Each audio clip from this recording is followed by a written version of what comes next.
Welcome back to On The Cusp. I'm Dave Smith, Executive Director of the Entrepreneurial Accelerator Program. And my co-host with me here today is, again, Matt Snyder. Matt, thanks for coming. I'm looking forward to it. Hey, this is going to be a really fun topic, okay? And you and I, we clash on this topic every time. I love it. It's jobs or culture. Yes, and our society, Shreveport, has accepted a long time ago, before my time, that the answer is jobs.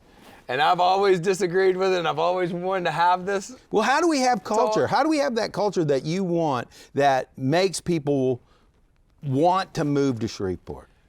I think culture takes risk.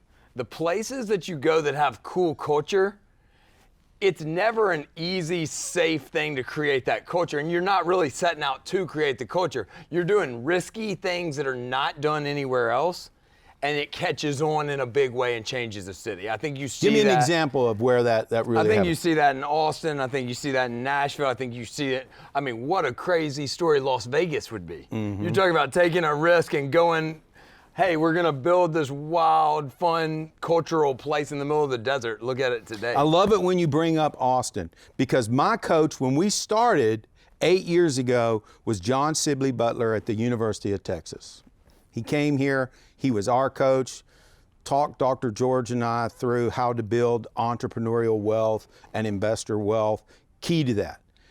What he taught us was in Austin, what really made Austin what it is, you started with Texas Instruments, 1,000 jobs. Immediately followed by Dell, 1,000 jobs. High-tech jobs, and they had the University of Texas right there. Huge defense. That's like jumping in halfway through the story.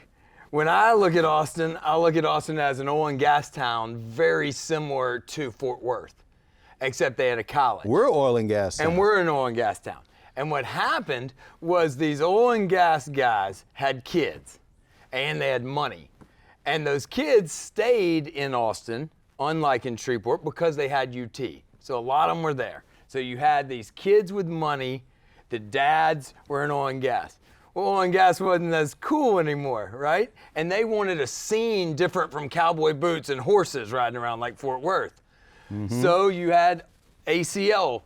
Was no different than like the Louisiana Hayride or the Grand Ole Opry. It was a national, show spotlight. I remember it. Well, it has success, and it spins out a music festival, and it spins out this culture, and it spins out people wanting more. But we got some of the best cultural events every year right here in Shreveport. What we don't have are the jobs. I love the events, and I want to say this very carefully. I love the events we have. I'm a fan. People will act like I'm not, but I'm a fan of our events. But they're not that, Dave.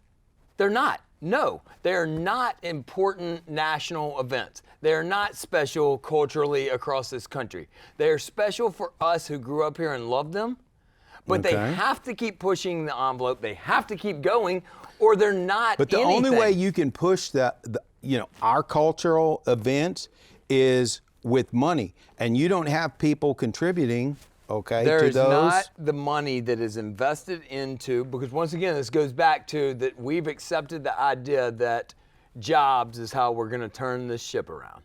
Mm-hmm. So there's tons of money. There's a lot of organizations that are out searching for jobs. Over 20, there just in Caddo Parish alone, I can think there's of close to 20. very few organizations, if any, that are truly focused on creating new, energetic culture that competes with other cities at a national level. When you look at the cultural events that people talk about when a city comes up, the people attending those events are heavily, high percentage out-of-towners. It's travel. Somebody said this to me yesterday. I thought it was so interesting. It was the guy that lives in Shreveport from Atlanta, Georgia. And he said, the one thing about Shreveport, I always said, you want to live where people vacation. He said, nobody's vacationing in Shreveport. And it was a great point. Yeah, it was a good point. And so I just went to Nashville, and I told you, Nashville was so that to me. You're living, if you live there, I could imagine living in a place that has all these amenities that people travel to. So on any given weekend, any given night out with your wife, any morning run, you're going to a spot that people travel to go run there. People travel to go out there. People you talked travel about the Parthenon there. The Parthenon blew my mind. And it really was like a waking up idea to me, because I'm walking around this thing and it's so ridiculous. It's like, why in the world would you do this? So basically the story is that Nashville was called the Greece of the South by someone at some point. So they got ready in the late 1800s to celebrate their centennial celebration. And they said, you know, well, we get called the Greece of the South. Let's build a Parthenon. And I'm sure some guy was like, okay, we'll build a little model. And they're like, no, like full scale, let's build the Parthenon. Yep. So they did. So you know that costs lots of money. You know it doesn't make any sense. It doesn't bring dollars in. It's not an economic driver. It doesn't create any long-term jobs. So they build it. And they build it to be temporary. Well, people love it. And they're like, okay, well, this temporary They got a lot going on around that Parthenon on any given weekend. That's right. And so they invest the money. So these locals start fighting to invest millions of dollars to make the Parthenon. But you know what Nashville has that we don't? And I want to go back to when you talked about Fort Worth or Austin was an oil and gas town. Those corporate headquarters stayed there, all right? They had jobs. But we're talking Nashville 1890 or something, well, okay? I know. So let's talk about that. So there were some headquarters. There were obviously some guys with enough money to waste it on a Parthenon. And so these guys are there, and they say, let's build the Parthenon. And that kind of attitude goes into the city, and those companies stayed there. They did stay there. They didn't stay in Shreveport, though. I'm saying in 1950, people stayed because it was exciting to have a Parthenon. See, we let the big companies leave Shreveport. We didn't have an organized effort. Because the culture was not keeping up. It's not about the Parthenon. It's about I think the jobs were moving, and they had to move where the skilled labor was actually located, and that's why we lost those corporate headquarters. But here's our challenge. Here's our challenge today. Here's our challenge today in Shreveport.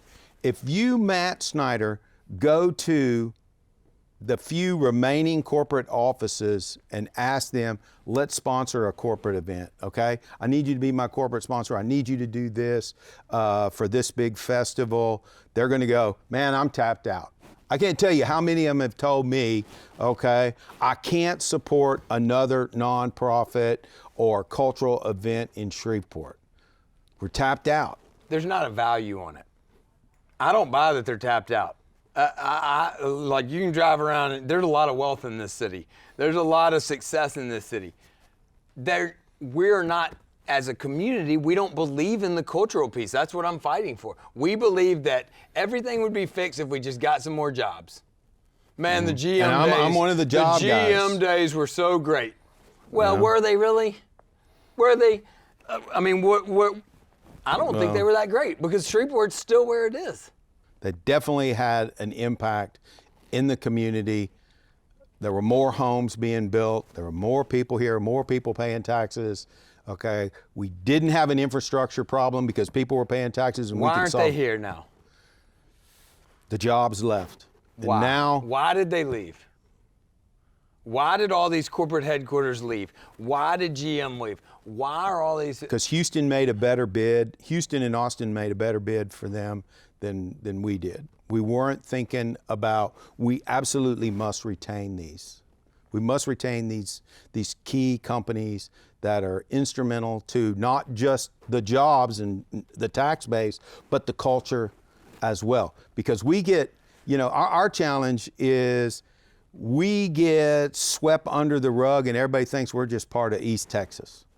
All right, we struggle with our identity. It's not about anything. It's not even it's the attitude that the Parthenon is not about the Parthenon. The Parthenon is setting this attitude that it's almost arrogant. We can do it. It's like, we're attitude. Successful, the money's gonna keep coming in, I'm building a Parthenon. They went back in the 1980s and there was a lady that was like— They had the Grand Ole Opry, they had everything, and they never let it die. She was like, wait, we have a Parthenon, but there's not a statue of Athena in there like the real Parthenon.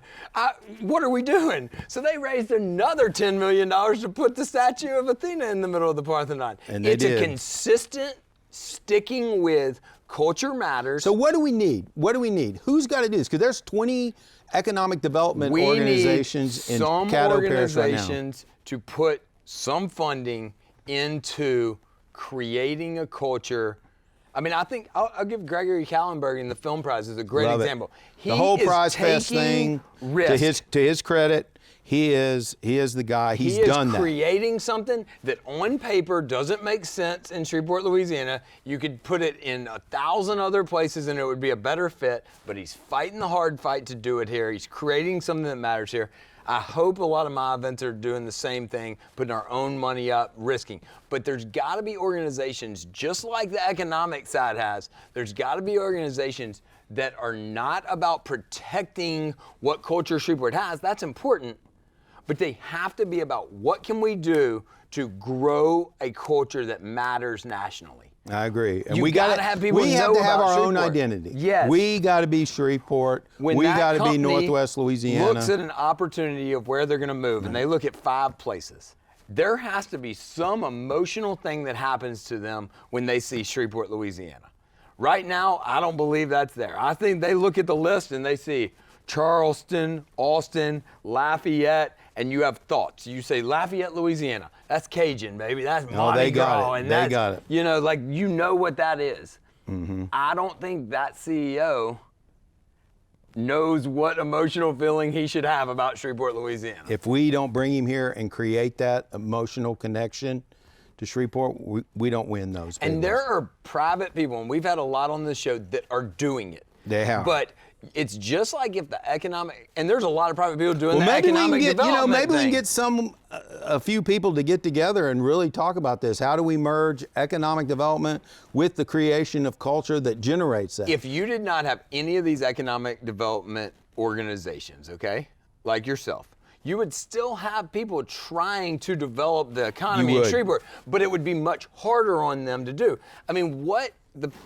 you can't do it Dr. by Larson yourself. Not and Dr. one, Pennington are doing at Cypress on Line Avenue is important. Fact, our food scene has a lot of people taking it on their own to create a food culture that makes more sense in the national scene where people are traveling. But they're doing it on their own. There's no help for them. Well, maybe somebody will take the lead to be the one that brings the culture and the economic development together.